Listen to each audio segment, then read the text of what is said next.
عزيزي الكاتب، ماذا لو إن احنا استخدمنا فكرة ممكن يكون حد كتبها قبل كده أو استخدمها 1000 مرة، ولكن نعملها بطريقة مختلفة. يعني مثلا في المسلسل هنا بتاع تاكسي درايفر، دعوة الانتقام. هتقولي الانتقام دي حاجة اتعملت 1000 مرة قبل كده، مسلسل فيلم ورواية. ولكن مختلف هنا إن مش البطل بينتقم لنفسه، ولكن هو بينتقم لناس تانية بعد ما يديهم دعوة. لما يقبلوها ويسمع قصتهم، يبدأ الفريق بتاعه يصوت هل هم هينتقموا للناس دي ولا لأ.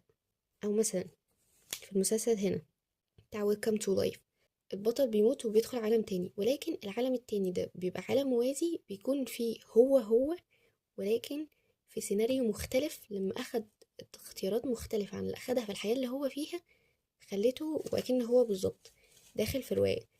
بدل مثلا أخد خيار في النص، بدل ما هو دخل يمين، في العالم التاني بقى دخل فيه شمال وحاجات مختلفة تماما.